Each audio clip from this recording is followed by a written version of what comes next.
الحمد لله رب العالمين الرحمن الرحيم مالك يوم الدين إياك نعبد وإياك نستعين اهدنا الصراط المستقيم صراط الذين أنعمت عليهم غير المغضوب عليهم ولا الضالين اتل ما أوحي إليك من الكتاب وأقم الصلاة إن الصلاة تنهى عن الفحشاء والمنكر ولذكر الله أكبر والله يعلم ما تصنعون ولا تجادلوا أهل الكتاب إلا بالتي هي أحسن إلا الذين ظلموا منهم وقولوا آمنا بالذي أنزل إلينا وأنزل إليكم وإلهنا وإلهكم واحد ونحن له مسلمون وكذلك أنزلنا إليك الكتاب فالذين آتيناهم الكتاب يؤمنون به ومن هؤلاء من يؤمن به وما يجحد بآياتنا إلا الكافرون وما كنت تتلو من قبله من كتاب ولا تخطه بيمينك إذا لارتاب المبطلون بل هو آيات بينات في صدور الذين أوتوا العلم وما يجحد بآياتنا إلا الظالمون وقالوا لولا أنزل عليه آيات من ربي قل إنما الآيات عند الله وإنما أنا نذير مبين أولم يكفيهم أنا أنزلنا عليك الكتاب يتلى عليهم إن في ذلك لرحمة وذكرى لقوم يؤمنون قل كفى بالله بيني وبينكم شهيدا يعلم ما في السماوات والأرض والذين آمنوا بالباطل وكفروا بالله أولئك هم الخاسرون ويستعجلونك بالعذاب ولولا أجل مسمى لجاءهم العذاب وليأتينهم بغتة وهم لا يشعرون يستعجلونك بالعذاب وإن جهنم لمحيطة بالكافرين يوم يغشاهم العذاب من فوقهم ومن تحت أرجلهم ويقول ذوقوا ما كنتم تعملون يا عبادي الذين آمنوا إن أرضي واسعة فإياي فاعبدون كل نفس ذائقة الموت ثم إلينا ترجعون والذين آمنوا وعملوا الصالحات لنبوئنهم من الجنة غرفا تجري من تحتها الأنهار خالدين فيها نعم أجر العاملين الذين صبروا على ربهم يتوكلون وكأي من دابة لا تحمل رزقها الله يرزقها وإياكم وهو السميع العليم ولئن سألتهم من خلق السماوات والأرض وسخر الشمس والقمر ليقولن الله فأنى يؤفكون الله يبسط الرزق لمن يشاء من عباده ويقدر له إن الله بكل شيء عليم ولئن سألتهم من نزل من السماء ماء فأحيا به الأرض من بعد موتها ليقولن الله قل الحمد لله بل أكثرهم لا يعقلون وما هذه الحياة الدنيا إلا لهو ولعب وإن الدار الآخرة لهي الحيوان لو كانوا يعلمون فإذا ركبوا في الفلك دعوا الله مخلصين له الدين فلما نجاهم من البر إذا هم يشركون ليكفروا بما آتيناهم وليتمتعوا فسوف يعلمون أولم يروا أنا جعلنا حرما آمنا ويتخطف الناس من حولهم أفبالباطل يؤمنون وبنعمة الله يكفرون ومن أظلم ممن افترى على الله كذبا أو كذب بالحق لما جاءه وليس في جهنم مثوى للكافرين والذين جاهدوا فينا لنهدينهم سبلنا وإن الله لمع المحسنين ألف لام ميم غلبت الروم في أدنى الأرض وهم من بعد غلبهم سيغلبون في بضع سنين لله أمر من قبل ومن بعد ويومئذ يفرح المؤمنون بنصر الله ينصر من يشاء وهو العزيز الرحيم وعد الله لا يخلف الله وعده ولكن أكثر الناس لا يعلمون ظاهرا من الحياة الدنيا وهم عن الآخرة هم غافلون أولم يتفكروا في أنفسهم ما خلق الله السماوات والأرض وما بينهما إلا بالحق وأجل مسمى وإن كثيرا من الناس بلقاء ربهم لكافرون أولم يسيروا في الأرض فينظروا كيف كان عاقبة الذين من قبلهم كانوا أشد منهم قوة وأثاروا الأرض وعمروها أكثر مما عمروها وجاءتهم رسلهم بالبينات فما كان الله ليظلمهم ولكن كانوا أنفسهم يظلمون ثم كان عاقبة الذين أساءوا السوء وكذبوا بآيات الله وكانوا بها يستهزئون الله يبدأ الخلق ثم يعيده ثم إليه ترجعون ويوم تقوم الساعة يبلس المجرمون ولم يكن لهم من شركائهم شفعاء وكانوا بشركائهم كافرين ويوم تقوم الساعة يومئذ يتفرقون فأما الذين آمنوا وعملوا الصالحات فهم في روضة يحبرون وأما الذين كفروا وكذبوا بآياتنا ولقاء الآخرة فأولئك في العذاب محضرون فسبحان الله حين تمسون وحين تصبحون وله الحمد في السماوات والأرض وعشيا وحين تظهرون يخرج الحي من الميت ويخرج الميت من الحي ويحيي الأرض بعد موتها وكذلك تخرجون ومن آياته أن خلقكم من تراب ثم إذا أنتم بشر تنتشرون ومن آياته أن خلق لكم من أنفسكم أزواجا لتسكنوا إليها وجعل بينكم مودة ورحمة إن في ذلك لآيات لقوم يتفكرون ومن آياته خلق السماوات والأرض واختلاف ألسنتكم وألوانكم إن في ذلك لآيات للعالمين ومن آياته منامكم بالليل والنهار وابتغاؤكم من فضله إن في ذلك لآيات لقوم يسمعون ومن آياته يريكم البرق خوفا وطمعا وينزل من السماء ماء فيحيي به الأرض بعد موتها إن في ذلك لآيات لقوم يعقلون ومن آياته أن تقوم السماء والأرض بأمره ثم إذا دعاكم دعوة من الأرض إذا أنتم تخرجون وله ما في السماوات والأرض كل له قانتون وهو الذي يبدأ الخلق ثم يعيده ويهون عليه وله المثل الأعلى في السماوات والأرض وهو العزيز الحكيم ضرب لكم مثلا من أنفسكم هل لكم مما ملكت أيمانكم من شركاء فيما رزقناكم فأنتم فيه سواء تخافونهم كخيفتكم أنفسكم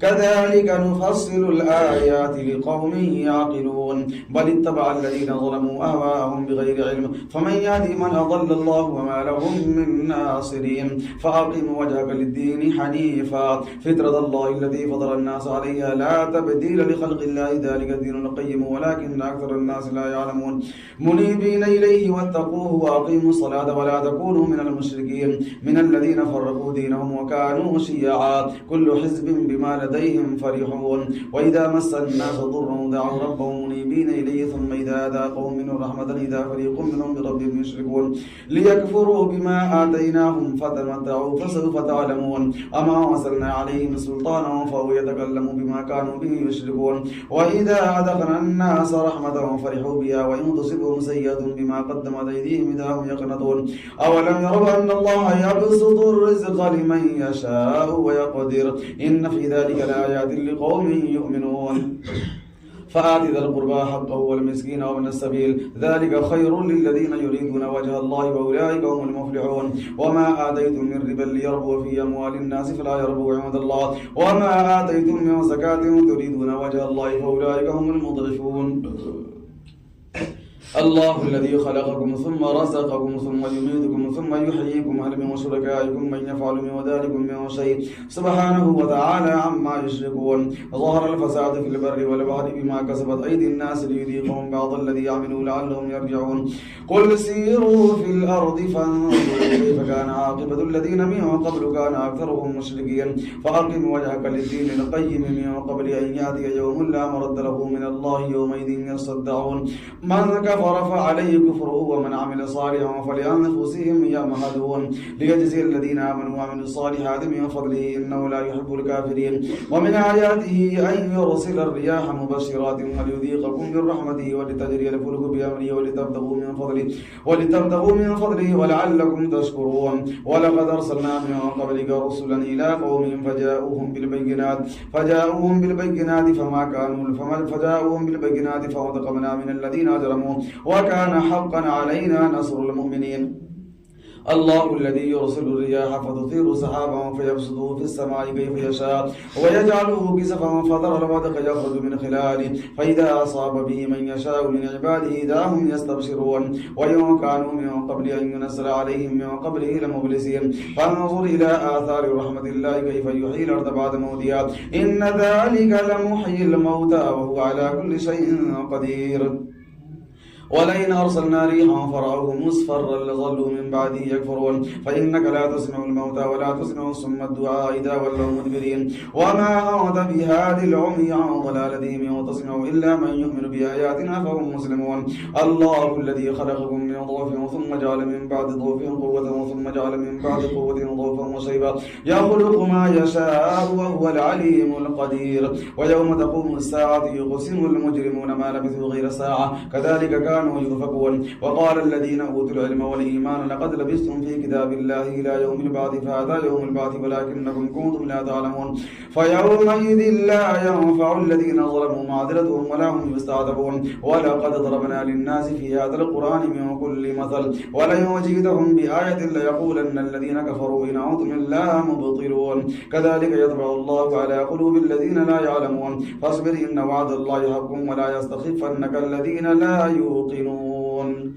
ألف لام ميم تلك آيات الكتاب الحكيم هدى ورحمة للمحسنين الذين يقيمون الصلاة ويؤتون الزكاة وهم بالآخرة هم يوقنون أولئك على هدى من ربهم وأولئك هم المفلحون ومن الناس من يشتري لهو الحديث ليضل عن سبيل الله بغير علم ويتخذها هزوا أولئك لهم عذاب مهين وإذا تتلى عليه آياتنا ولا مستكبرا كأن لم يسمعها كأن في أذنيه وقرا فبشره بعذاب أليم إن الذين آمنوا وعملوا الصالحات لهم جنات النعيم خالدين فيها وعد الله حقا وهو العزيز الحكيم خلق السماوات بغير عمد ترونها وألقى في الأرض رواسي أن تميد بكم وبث فيها من كل دابة وأنزلنا من السماء ماء فأنبتنا فيها من كل زوج كريم هذا خلق الله فأروني ماذا خلق الذين من دونه بل الظالمون في ضلال مبين ولقد آتينا لقمان الحكمة أن اشكر لله ومن يشكر فإنما يشكر لنفسه ومن كفر فإن الله غني حميد وإذ قال لقمان لابنه وهو يعظه يا بني لا تشرك بالله إن الشرك لظلم عظيم ووصينا الإنسان بوالديه حملته أمه وهنا على وهن وفصاله في عامين أن اشكر لي ولوالديك إلي المصير وإن جاهداك على أن تشرك بي ما ليس لك به علم فلا تطيعهما وصاحبهما في الدنيا معروفا واتبعوا سبيل من أناب إلي ثم إلي مرجعكم فأنبئكم بما كنتم تعملون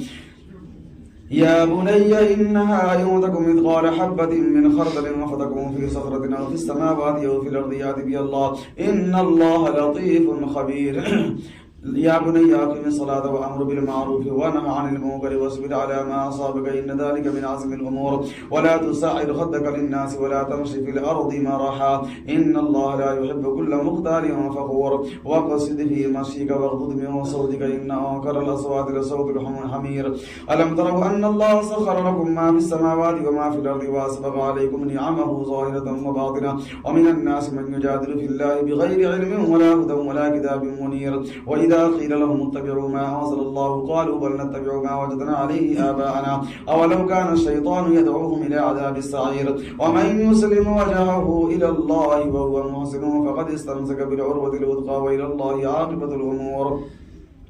ومن كفر فلا يحزنك كفره إلينا مرجعهم فننبئهم بما عملوا إن الله عليم بذات الصدور نمتعهم قليلا ثم نضطرهم إلى عذاب غليظ ولئن سألتهم من خلق السماوات والأرض ليقولن الله قل الحمد لله بل أكثرهم لا يعلمون لله ما في السماوات والأرض إن الله هو الغني الحميد ولو أن ما في الأرض من شجرة أقلام والبحر يمده من بعده سبعة أبحر ما نفذت كلمات الله إن الله عزيز حكيم ما خلقكم ولا بعثكم إلا كنفس واحدة إن الله سميع بصير ألم تر أن الله يولج الليل في النهار ويولج النهار في الليل وسخر الشمس والقمر كل يجري إلى أجل مسمى وأن الله بما تعملون خبير ذلك بأن الله هو الحق وأن ما يدعون من دونه الباطل وأن الله هو العلي الكبير ألم تر أن الفلك تجري في البحر بنعمة الله ليريكم من آياته إن في ذلك لآيات لكل صبار شكور وإذا غشيهم موج كالظلل دعوا الله مخلصين له الدين فلما نجاهم إلى البر فمنهم مقتصد وما يجحد بآياتنا إلا كل ختار كفور يا أيها الناس اتقوا ربكم واخشوا يوما لا يجزي والد عن ولده ولا مولود هو جاز عن والده شيئا إن وعد الله حق فلا تغرنكم الحياة الدنيا ولا يغرنكم بالله الغرور إن الله عنده علم الساعة وينزل الغيث ويعلم ما في الأرحام وما تدري نفس ماذا تكسب غدا وما تدري نفس بأي أرض تموت إن الله عليم خبير. ألف لام ميم تنزيل الكتاب لا ريب فيه من رب العالمين أم يقولون افتراه بل هو الحق من ربك لتنذر قوما ما آتاهم من نذير من قبلك لعلهم يهتدون. الله الذي خلق السماوات والأرض وما بينهما في 6 أيام ثم استوى على العرش ما لكم من دونه من ولي ولا شفيع أفلا تتذكرون. يدبر الأمر من السماء إلى الأرض ثم يعرج إليه في يوم كان مقداره 1000 سنة مما تعدون. ذلك عالم الغيب والشهادة العزيز الرحيم الذي أحسن كل شيء خلقه وبدأ خلق الإنسان من طين ثم جعل نسله من سلالة من ماء مهين ثم سواه ونفخ فيه من روحه وجعل لكم السمع والأبصار والأفئدة قليلا ما تشكرون. وقالوا وإذا ضللنا في الأرض أئنا لفي خلق جديد بل هم بلقاء ربهم كافرون. قل يتوفاكم ملك الموت الذي وكل بكم ثم إلى ربكم ترجعون. ولو ترى إذ المجرمون ناكسوا رؤوسهم عند ربهم ربنا أبصرنا وسمعنا فرجعنا نعمل صالحا إنا موقنون. ولو شئنا لآتينا كل نفس هداها ولكن حق القول مني لأملأن جهنم من الجنة والناس أجمعين فذوقوا بما نسيتم لقاء يومكم هذا إنا نسيناكم وذوقوا عذاب الخلد بما كنتم تعملون. إنما يؤمن بآياتنا الذين إذا ذكروا بها خروا سجدا وسبحوا بحمد ربهم وهم لا يستكبرون. الله أكبر.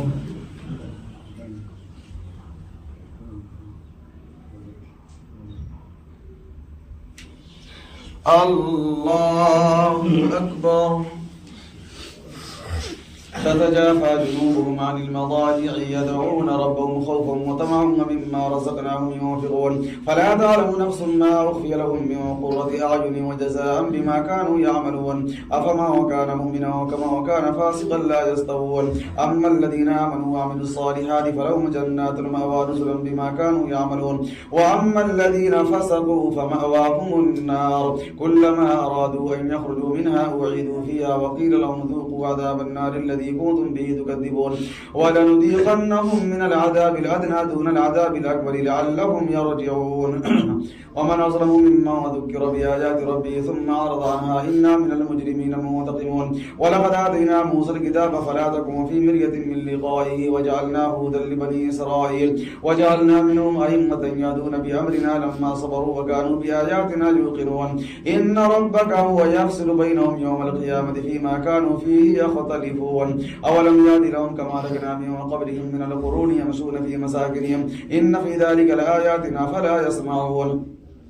أولم يروا أنا نسوق الماء إلى الأرض الجرز فنخرج به زرعا تأكل منه أنعامهم وأنفسهم فلا يبصرون. ويقولون متى هذا الفتح وإن كنتم صادقين قل يوم الفتح لا ينفع الذين كفروا إيمانهم ولا هم ينظرون فأعرض عنهم وانتظر إنهم منتظرون. يا أيها النبي اتق الله ولا تطع الكافرين والمنافقين إن الله كان عليما حكيما. واتبع ما يوحى إليك من ربك إن الله كان بما تعملون خبيرا. وتوكل على الله وكفى بالله وكيلا. ما جعل الله لرجل من قلبين في جوفه وما جعل أزواجكم اللائي تظاهرون منهن أمهاتكم وما جعل أدعياءكم أبناءكم ذلكم قولكم بأفواهكم والله يقول الحق وهو يهدي السبيل. ادعوهم لآبائهم هو أقسط عند الله فإن لم تعلموا آباءهم فإخوانكم في الدين ومواليكم وليس عليكم جناح فيما أخطأتم به ولكن ما تعمدت قلوبكم وكان الله غفورا رحيما. النبي أولى بالمؤمنين من أنفسهم وأزواجه أمهاتهم وأولو الأرحام بعضهم أولى ببعض في كتاب الله من المؤمنين والمهاجرين إلا أن تفعلوا إلى أوليائكم معروفا كان ذلك في الكتاب مسطورا. وإذا أخذنا من النبيين ميثاقهم ومنك ومن نوح وإبراهيم وموسى وعيسى بن مريم وأخذنا منهم ميثاقا غليظا ليسأل الصادقين عن صدقهم وأعد للكافرين عذابا أليما يا أيها الذين آمنوا اذكروا نعمة الله عليكم إذ جاءتكم جنود فأرسلنا عليهم ريحا وجنودا لم تروها وكان الله بما تعملون بصيرا إذ جاءوكم من فوقكم ومن أسفل منكم وإذ زاغت الأبصار وبلغت القلوب الحناجر وتظنون بالله الظنونا هنالك ابتلي المؤمنون وزلزلوا زلزالا شديدا وإذ يقول المنافقون والذين في قلوبهم مرض ما وعدنا الله ورسوله إلا غرورا وإذ قالت طائفة منهم يا آل يثرب لا مقام لكم فارجعوا ويستأذن فريق منهم النبي يقولون إن بيوتنا عورة وما هي بعورة إن يريدون إلا فرارا ولو دخلت عليهم من أقطارها ثم سئلوا الفتنة لآتوها وما تلبثوا بها إلا يسيرا